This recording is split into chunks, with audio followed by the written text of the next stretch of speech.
Hey there, Mr. Redder here. Welcome back to another episode of Reddit Podcast Stories. Where today, am I the jerk for breaking up with my girlfriend because she's still friends with the guy she cheated with in her previous relationship? Me, 26, and my ex-girlfriend, 25, were together for about a year. Some weeks ago, we were hanging out with some of her friends, not the friend in question. We were playing a little quiz game, and one of the questions that popped up involved cheating. I mentioned that I hate cheaters, and after that, I noticed one of the friends give my ex-girlfriend a look, and also noticed my girlfriend got a bit uncomfortable. It was weird, and it got me thinking. The next day, I asked my girlfriend about it. She said that she wasn't gonna lie and admitted that she cheated on her ex. This was a year before she met me.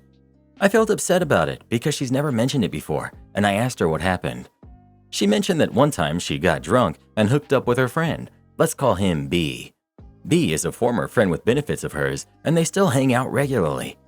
I know that my ex-girlfriend and B had a history, and while I didn't like that they hung out, I just dealt with it. I was pretty upset because not only did I find out that she was a cheater, but she still hung out with the guy. I told her I needed some time to think, and after 2 days, I decided to break up with her. I didn't want to tell her that she can't be friends with B, and I knew I couldn't deal with her still being friends with him, so I just removed myself. Am I the jerk? You never clarified with her before starting to date her that these were deal breakers, so you're the jerk for that, but you do you. What someone does in past relationships doesn't dictate what they do in future relationships, but you're still young enough to lean towards black and white thinking, so whatever. I think you have some insecurities you need to deal with in therapy, firstly. Secondly, while she may have cheated on her previous partner, there is nothing to indicate that she would have cheated on you. Relationship dynamics change from partner to partner. I think you may have jumped the gun. She may not have told you because she was ashamed and embarrassed about it. She's obviously very comfortable with B, and as some people have mentioned, if she has such chemistry with him, maybe she should be dating him instead of you. But that's not what we're discussing. I personally think you jumped the gun because of your own insecurities. You have no right to hold her responsible for a past mistake you were not part of or involved in. Imagine being judged severely for every wrongdoing of your past. If you have changed and grown, that would suck. People do change and grow. Just say this relationship isn't working for you, but don't blame a past transgression that didn't involve you. You're the jerk. Oh, grow up. I've had it with insecure men who are obsessed with trying to control us. She has every right to be friends with B and hang out with him as much as she wants. They have a past history? So what? I have tons of guy friends, and some of them, guess what, I've hooked up with. So if you expect me to stop hanging out with them just because I have a new boyfriend who's insecure as heck? It's 2023, dude. If you think you're gonna find someone you can control and not let her hang out with other guys just because they used to be friends with benefits, you're sadly mistaken. So again, grow up. Actually, instead of growing up like you're suggesting OP does, I think he just needs to find someone with values similar to his own. That's what I did, and we've been married going on 4 years now. I didn't find her in my country though. Had to take my search overseas to find someone who would treat me with the same level of respect that I treat her with. Husbands and wives are supposed to respect each other and honor each other. It makes me sad how many of y'all don't think that's the case anymore, simply because it's 2023. I have to wonder what caused so many of you to think this way. Did you not grow up in a loving home with a mother and a father? They are supposed to set the example for you on how a family is meant to interact with each other. You all just sound so toxic, mean-spirited, and rebellious. You're the jerk. Have you ever made a mistake in your life, or are you an angel? As for her being friends with B, you never even gave her a chance to choose you. By all means, break up with her if you want to, but it's got nothing to do with anything she's done wrong. You clearly just don't want to be with her, and you're looking for any excuse to leave. Well, what do you think? Is OP the jerk for breaking up with his girlfriend over this, or not? Please let us know. These stories are so addicting, but the replies, they make me wish for a comet. Why were the dinosaurs the lucky ones? We deserve it so much more. I'm 50, male. My wife, who's 48, abandoned me 2 months ago to go find herself. My wife, Mary, her family has a history of dementia, developing memory issues in their mid to late 50s. Her mom, grandmother, and several other relatives on her mom's side have developed dementia. Her mom lived with us for 4 years until earlier this year. Her father has passed. Our kids are independent and live out of the house. Oldest is in her last semester of college, and the younger enlisted. The last 4 years were tough on us, our kids, daughter moved for college but moved back in for a bit during lockdown, and our marriage. Living with someone with dementia is brutal. We had talked a lot the last year about taking the remaining college funds, our regular savings, sell or rent the house. We were ready to downsize anyway, quit our jobs, and travel for a year or until the money runs out. We just had to wait for her mom to move into a home. I understand her anxiety about developing dementia, and I was burned out. You live through lockdown working remote, a wife working remote, a college and high school student taking remote classes, and a mother-in-law with dementia, and see how you hold up. Space finally opened up, and we were able to move her mom into a care facility. I finally thought I had a chance to breathe. When we moved Mary's mom out, Mary's mental health took a huge downward spiral. I went from caring for her mom to caring for her. She felt guilty about putting her mom in a home and had lots of anxiety about developing dementia. Our plan was to start our traveling summer of 2024. 2 months ago, I get home and she's left me a note. My friends call it Exhibit A. Basically, she was going on our trip without me. She had quit her job, took most of the savings, and wasn't sure when she'd be back. Maybe a year, maybe sooner. She knew I'd understand. Her location is turned off and my calls go directly to voicemail. I texted the kids a picture of the note. We have our own checking accounts for direct deposits of our paychecks, but we had transferred most into a joint account to pay the household bills and savings. We both had access to main savings account. We have joint credit cards we used for household expenses. The 2 cars and mortgage are joint. We both have our own small savings accounts, our own retirement accounts, equally funded, and our own credit cards for gifts and fun things. I closed all joint accounts and cards. I waited a month to see if she'd come back, hopefully before she spent our savings. After receiving only 1 text the first month, I went to a lawyer. She basically said there was very little to do right now other than change the beneficiaries of my retirement accounts and life insurance. Yay, my wife gets nothing else if I pass alone while she's having our adventures. It was only a month and there was no way to serve her papers. My lawyer advised me to keep paying the mortgage and the cars. The cost of trying to get a judge to approve the sale of joint assets was more than making payments. I didn't want to ruin my credit by letting one of our cars get repossessed, but I can't sell it because she's on the title. I get random texts and she sporadically posts on Instagram. Of course, she has comments turned off. I want to block her so bad, but my lawyer advised me that it's better to maintain a communication channel that's not through our kids. Her last post was from Hawaii. She put in the comments how great a husband I was for letting her take this trip. I'm barely making it paying 2 cars, a mortgage, household bills, insurance, hoping there are no emergencies because I have no savings, and she's enjoying our trip. Forget her. I'm so upset with her.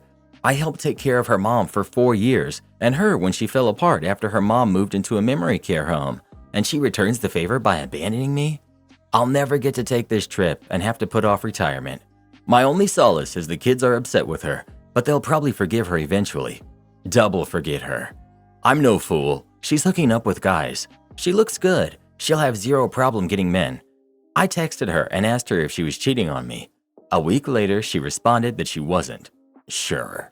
So I'm drinking alone on a Friday night, and she's somewhere, probably on a beach, enjoying her life. Triple forget her. Edit. My lawyer has given me a bunch of advice and options. It was just way more than I could include in the post. I could definitely push the issue harder, and I might need to at some point, but all that work is very expensive. Finding her, serving her, getting a judge to sign off, that's not cheap. I'm following up soon, and I plan on talking about the savings in my finances. Until I paid all the bills and realized how little was left, it didn't hit me that I had to worry about money. Thank you for letting her take the trip is basically her saying, when I get through living the single life, I'll be coming back to the comfort and security of married life. When she returns, I'd say, welcome home, here are your walking papers. OP. She 100% is under the delusion that she's coming back to a marriage. She's had a few conversations with our daughter, and she's convinced I'll understand and forgive her. Tell your daughter to pass along the message that you're filing for divorce for abandonment and see if this gets you some traction. I don't generally like the idea of going through kids, but they need to have your back on this. Maybe even tell her they'll cut her off as well if she keeps doing this to you and the family. Maybe even start posting about how she's living the good life and letting your friends and family know what kind of pickle this has put you in. Everyone probably assumes you're on board if you're not purposefully driving the true narrative. OP. She only hears what she wants to. I asked her to send me an address to serve her papers. She only told me that we'll work it out when she comes home. My daughter tells her all the pain she's causing. but she just says that she only has 5 to 10 years left until she gets dementia. It's impossible to know if she'll even develop it, but shouldn't she be spending this time with her family? Update. I'm feeling much more positive now that the financial situation has become a little more manageable. Basically, I'm running up debt that will get paid off when I sell the house. Even with the lawyer fees, I have 6 to 8 more months before I have to worry about money, assuming there are no emergencies. My friend's wife gave me some good advice. Don't go from being a hero to a villain in your kids' eyes. How I talk about and treat my wife will determine my future relationship with my kids. I don't give a hoot about her, but I don't want to make her a sympathetic figure or drive them away from both of us. I followed up with the lawyer. Basically, she said we're going to have her pay back the savings she took through a reduction in her share of the assets. Any division of assets will include the savings she took. She'll also have to repay the money I spent maintaining the household while she was gone.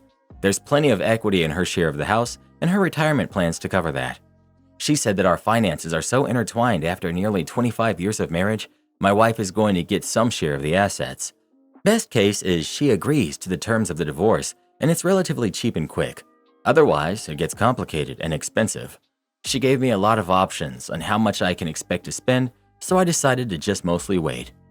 I got a couple of credit cards with promo rates for purchases and transfers that gives me breathing room and I can conserve cash. I'll just pay them off when I sell the house. Now that my financial situation is less stressful, I'm actually enjoying her being gone. I'm free to do whatever I want, whenever.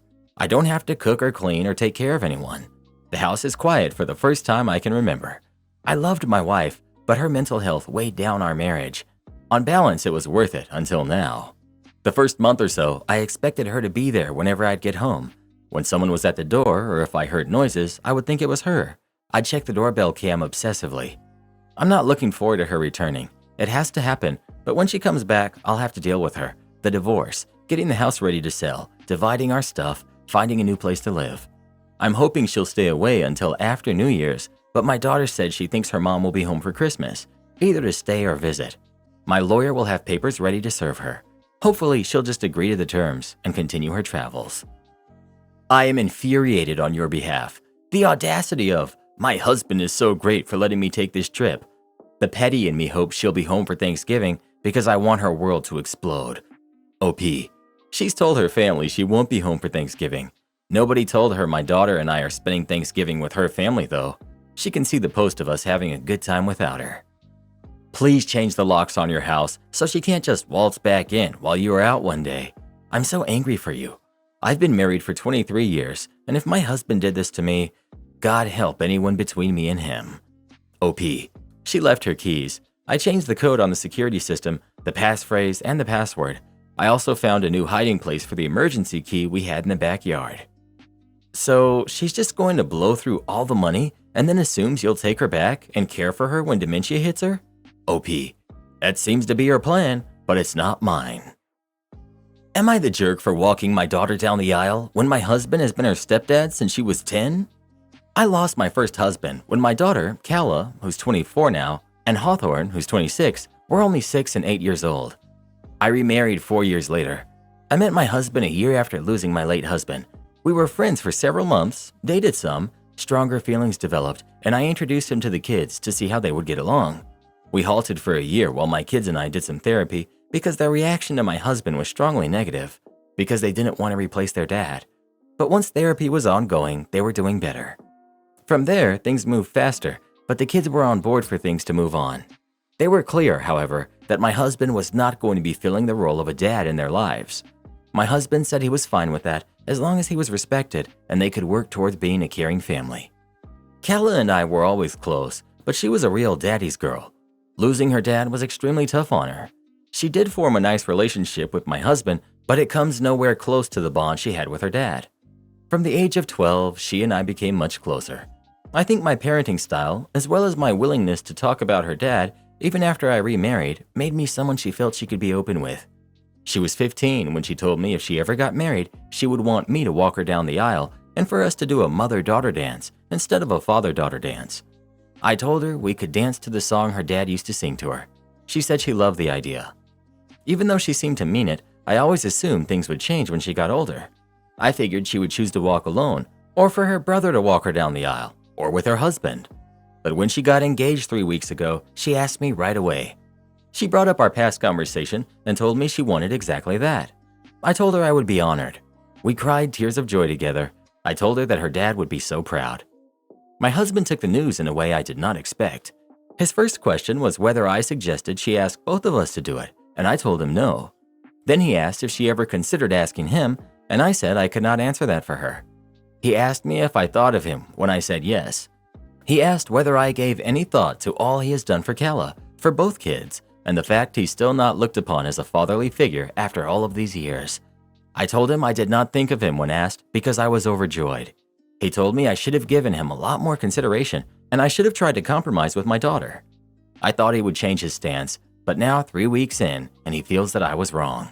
He told me he felt he deserved more from all of us, but especially me. He said I'm his wife. I should be working on making sure he's respected and honored for his contribution to the kids' lives. Am I the jerk? Not the jerk. Your husband should respect your daughter's wishes. Although I wonder, does he feel entitled because he's the stepfather, or is he contributing financially with the wedding? If it's the latter, maybe that's why he feels that way. Either way, it's your daughter's decision. Not the jerk. Your husband is dead wrong. This isn't about him and all he's done. It's about Kala. She lost her dad, and while the grief fades a bit over the years, big events bring it roaring back. Her wedding is going to be bittersweet. She needs her parent, the one she's always had and who loved her dad, to give her away. I'm surprised that you expected Kala to change her mind, and I'm glad you accepted and did not try to offer any alternate suggestions, thereby ruining the moment. I'm not sure what your husband thinks he deserves, but he's coming off as quite selfish and entitled. Y'all went to therapy while you were on pause with him, but has he ever been? He needs it. While I do think it's nice to generally consider others' feelings, she doesn't owe it to her stepdad / your husband to apologize about this. She's been clear about what she wanted for years. He's the one who decided he should be given the role when he was never promised it. She's not responsible for his feelings. You aren't either, OP, so while you can show empathy and try to understand where he's coming from, he owes you and Kala the same. Empathy and understanding someone else's perspective that doesn't center him. You're the jerk, and so is she. Stay away from single moms. You will never come first to her or her kids, and you will always be something they settled for, a walking ATM since the real father is not there. This man literally spent the last 14 years providing for this brat, and she still has zero respect for him. Sorry, but if you're dumb enough to marry a single mom, don't be surprised when it finally clicks that you aren't the real father and you will never be respected as one. And have fun looking at pictures of your wife's true love in your house every day, since Reddit thinks you have no right to control whether or not pictures of this man go up in your house. Wow, you sound so bitter. Who hurt you? As a single mom myself, all I can do is laugh at your stupidity. Walking ATM? What exactly do you expect? For us to look for deadbeats who can't afford to provide anything for us and our kids? My first husband was a complete loser who refused to even work from day one. And you think I should have stayed with him? We want kind men who aren't afraid to step up and play the fatherly role for our kids. Will they ever be the real father? Of course not. But a good man will understand that and do everything he can to fulfill that role as if our kids were his own. It's an honor to be a father, biological or not, and you sound like you absolutely don't deserve to be a stand-in father to anybody's kids. With your attitude, I doubt you ever will. Have fun being lonely and single the rest of your life, because no woman in the right mind will ever give you the time of day. Oh gosh, quit projecting. Unlike you, I have an actual family. Look at my post history. My wife and I have been married for 10 years and we have 3 kids. Sorry, but the only one who's going to be lonely and single is you, stuck with those kids you decided to have with a man who you claim refused to work. Yet you had multiple kids with him. You sound like a real catch, and I'm sure your kids will grow up to be wise and intelligent just like their mother and father. LMAO. Am I the jerk for telling my parents it's not my job to provide for my siblings when they cannot? I, 20 female, am the oldest of 4, and I do not live with my parents anymore.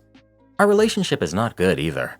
One of the biggest reasons is my parents flipped the script with my siblings when it came to gifts for Christmas and birthdays. My siblings are 16, 14, and 11, so 4 years between me and their next kid. I know it's a bigger gap than, say, 2 years, but it's not huge either. Yet they parented them so differently and spoiled them.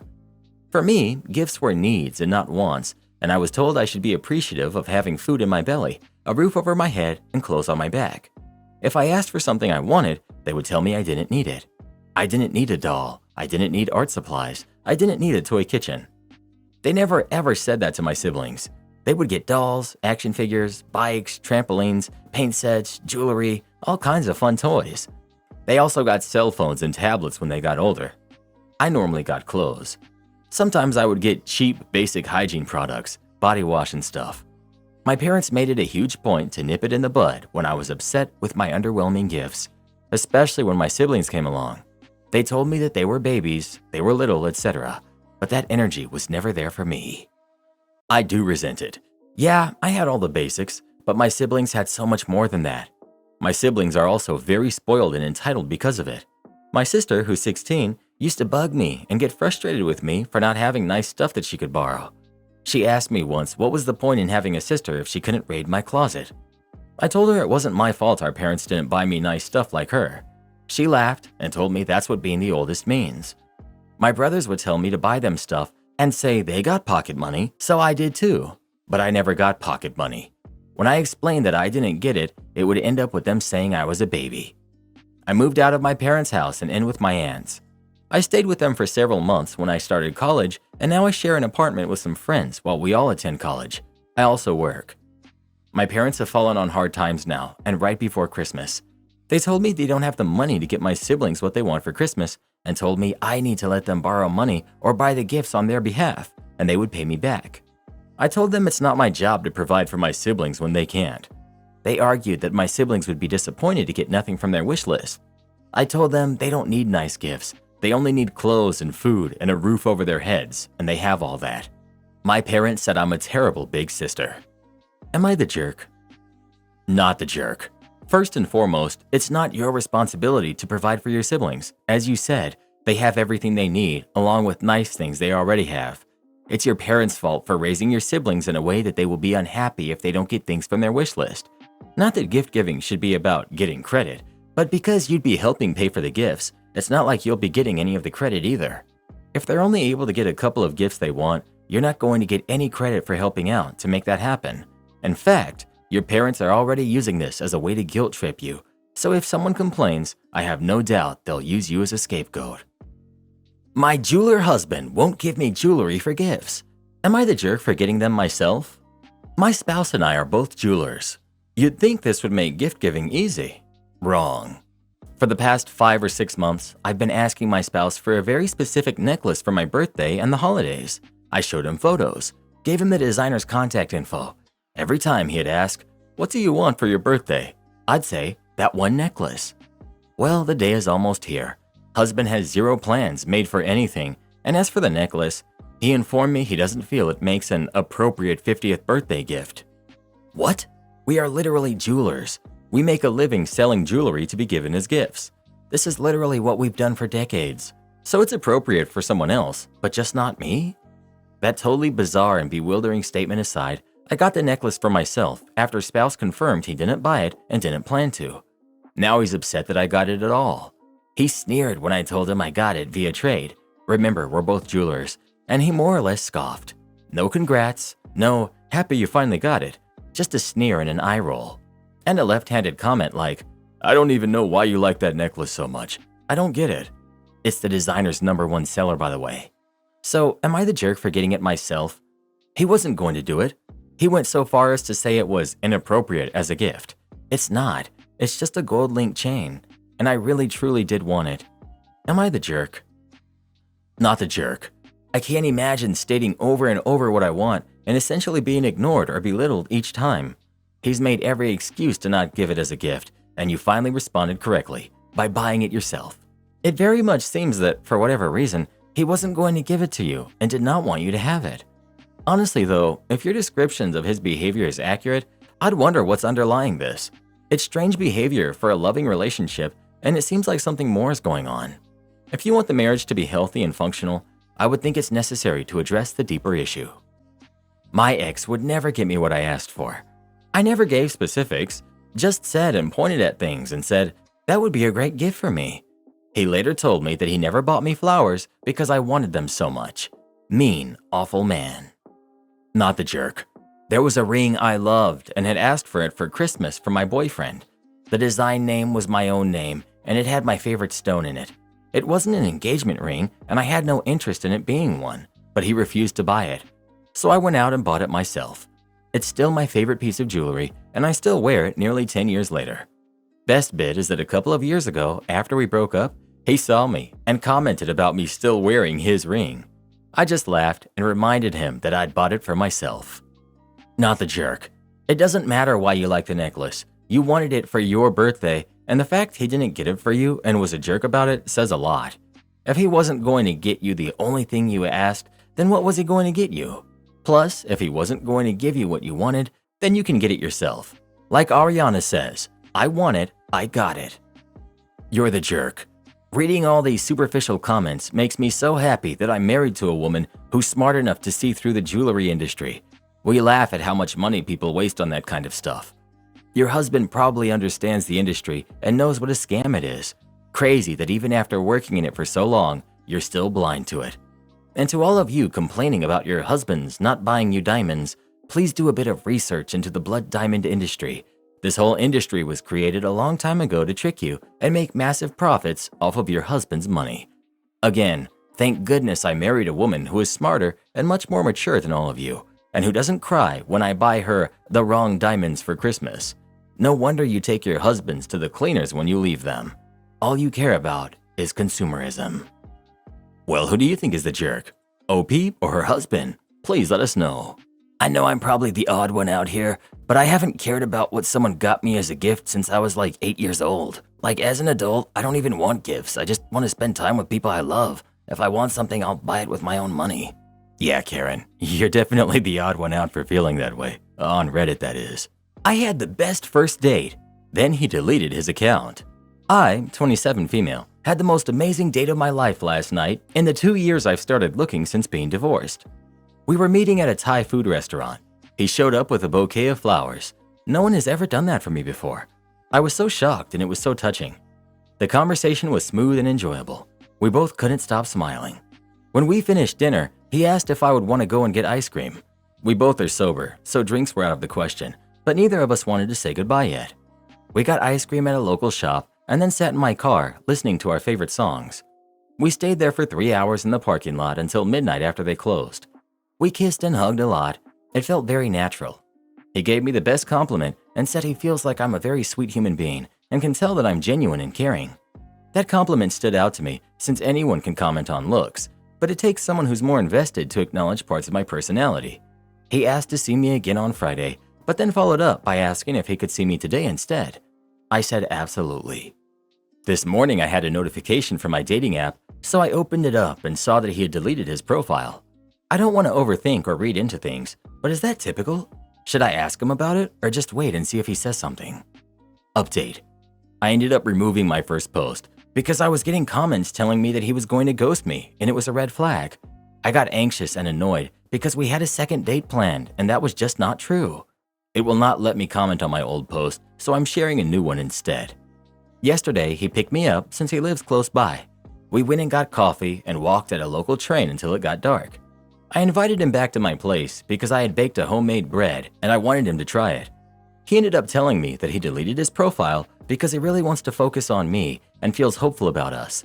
He says he understands that there's a chance it might not work out, but he doesn't want any distractions and wanted to be respectful. We had a wonderful time together and ended up falling asleep on the couch watching movies. He invited me to come to his house on Friday where he will cook me dinner. After 2 years of terrible first dates, I'm very optimistic. I know people told me to watch for love bombing, but I've been in therapy for 3 years for an old relationship, and it really doesn't feel like that to me. Sometimes it's okay to be vulnerable and intentional. I think this guy is a very big green flag. Am I the only one who thought the dude deleted the app because he wasn't looking anymore? He sounds a bit too good to be true, but hoping this is real and a horror story isn't going to follow. I honestly just thought that he deleted it because he didn't need the account anymore because he found her. Maybe reading this subreddit hasn't made me as jaded as I thought. Dude's breaking the #1 rule of online dating. Never jump into exclusive crap. He's basically telling her that now she has him by the grip and he's dedicated to her. That, A, makes him look desperate, B, shows that she doesn't have any competition to worry about, and see that he no longer has options. This is why all guys need to have a dating coach. Deleting your dating app after the first date does not make you seem like a highly valued man at all. It makes you look like a dork who is happy you finally got lucky enough to have a woman agree to meet you, and now you're head over heels for her. My Karen stepdaughter demands I pay for a useless college degree that won't even get her a job in the field that she wants to work in. My wife and I have been married for a decade. She's a stay-at-home wife, and we have no kids of our own. She has a daughter from a previous relationship, Sarah, and we've gotten along for the most part. Sarah is a junior in college and pursuing a biology degree with additional courses required by medical schools. She's had dreams of being a doctor and helping people since her mom and I met. The problem is, she's not a very good student. She's failed her Biology 1 class and had to retake it to get a B. She really struggled in her next level biology class and finished with a C. She also got a C in her chemistry class. She got a B in Calculus 1 and 2. She's making A's in her non-science and non-math classes, so they're padding her GPA, which is at a 3.2. This semester, I just learned that she will make B's and C's in her science and math classes. I'm not a doctor and I don't know any doctors, but I did online research. I found out that medical schools require many things, but at the top of the list, they require a high GPA and top grades in science and math classes. With Sarah's grades, she's not getting into any medical school. I even looked into nursing school to see if I can talk her into maybe going that route, and all the ones I looked at require higher grades than what she currently has. I talked with my wife about it, and she said medical school looks at other things besides grades, and that's where Sarah excels. She has a solid volunteer resume, and she cares about people. I argued none of that matters if her grades are not good enough. She argues that Sarah will do great in interviews. Like I said, I have no experience with medical school, so I can't argue with her logic. Instead, I talked with Sarah when she came home for Thanksgiving, and I told her to look into another major because she might not be cut out to be a doctor. She ran to her mom, and we all got into a huge argument. I admit I lost my temper, and I yelled that I'm not wasting any more money on something she'll fail at. I told them both I'm not paying for next semester's classes until she changes her major to something more realistic. I feel bad, I really do, but I'm not rich, and I don't have money to waste if she doesn't have a chance to get into a medical school. Am I the jerk? Additional info. The reason why I want her to switch majors is that having a biology degree without any advanced degree is useless for my research. While I don't know any doctors, I have friends who have biology degrees without other advanced degrees, and they couldn't do anything with it.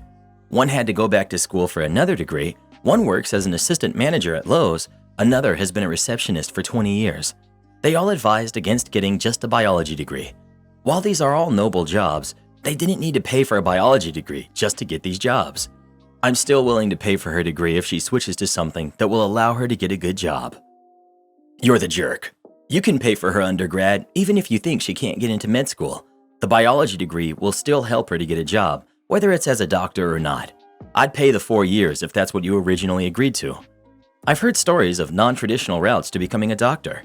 If she really wants to, she can make it happen. I had a friend go to community college, then finish her 4-year degree at a state school, go get a master's in medical science, and then still couldn't get into US med schools. So she did the Caribbean medical school route.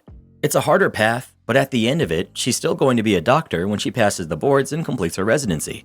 She can also do grad school in a different area or move into lab work in the area of biology. It would be a jerk move to cut her off suddenly. You're the jerk. Let her graduate in biology. If her MCAT scores suck, she won't get into med school and she can do graduate work in another area, like public health. That's still medicine adjacent.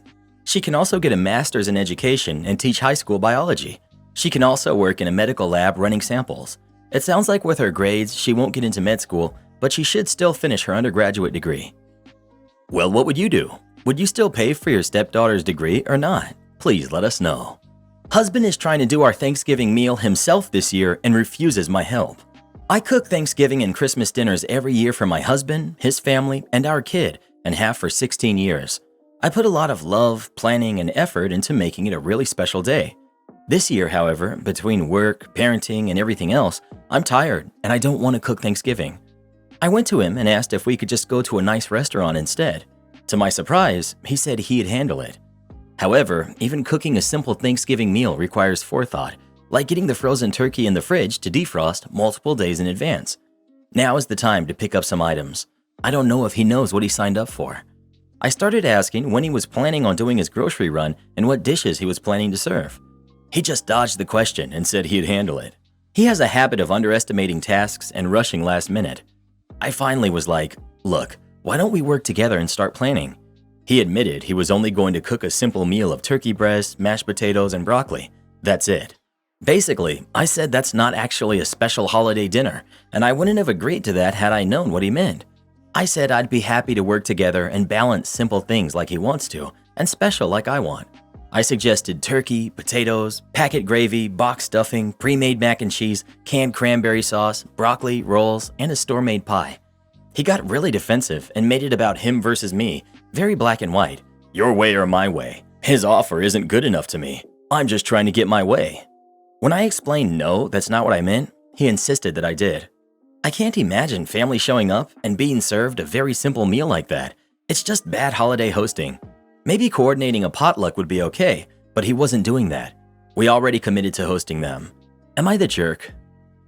Oh no, OP, his family is definitely expecting more and will also probably blame you when they have to adjust their expectations so drastically without warning. Not the jerk. Let him fail. Tell everyone the minute they arrive that hubby did everything. You're not even sure what's on the menu, but you're sure it will be fabulous, and all credit should go to him. Not the jerk. Not the jerk. You didn't want to do it because it's so much work, because it's a special day with special food. You suggested visiting a nice restaurant instead because it's a special day, etc. It's nice that he offered to handle it this year, but he is not really handling it. I cost Bank of America $8,000 legally. A bit of context. I've been in the mortgage and related businesses for over 30 years. I know it very well. I've never liked Bank of America, especially their servicing division. This story happened a few years ago. Just found out about this group. I refinanced my mortgage through a mortgage broker and, to my aggravation, they sold the servicing rights to Bank of America. The entity that owns your loan is usually different than the one that you pay to service the loan. I was upset. I estimated that Bank of America paid about $5,000 to service my loan, as most folks at the time expect loans to stay on the books for at least 3 years. About 2 months after the servicing switched, Bank of America announced they'd be charging a $5 fee for the convenience to pay the mortgage online. Truly an unwarranted money grab. I'm blessed that I can put a little extra towards my mortgage payment every month. So the following month, I took out my mortgage payment plus $400 in quarters from my local bank. I then went to my local Bank of America branch and handed them my mortgage payment in quarters and repayment stub. I asked for a receipt of payment. I overpaid my mortgage to reduce the current balance and thereby reducing Bank of America's fees. The nice branch manager said, "You can write a check, you don't have to pay in coins." I said I could, but I would charge a $9.50 convenient fee for the stamp, my check, and the ink used. The branch manager actually laughed and said okay. They counted the money and I got my receipt. Next month, the charge was still there, so I went to another local Bank of America branch, which had gotten bad reviews on Yelp due to the hostile bank manager. I did the same thing. The branch manager said, "Write a check. We don't accept quarters." I said, "Shall I call the local state's banking commissioner, the Consumer Financial Protection Board, and the Office of the Comptroller of the Currency, U.S. top bank regulator, and say you won't accept legal tender?" I asked to talk to the district manager. I was making a stink. About 20 minutes later, he begrudgingly had the staff count the quarters and I got a receipt. I told the manager that I would be bringing dimes next time. The next month, I brought dimes. He accepted them, but glared at me the whole time. After that payment, Bank of America rescinded their convenience fee. The month after that, I refinanced my mortgage at a lower rate. Bank of America only got roughly 6 months of fees for servicing, and they expected to last 3 years at minimum, 5 years to be profitable. One of my proudest malicious compliance moments. Do this next. Tap here on your screen to come see our new podcast playlist, where you'll find thousands of hours of the best stories you've ever heard. Or tap the one on the right. That episode is specifically just for you, based on other videos you've enjoyed the most.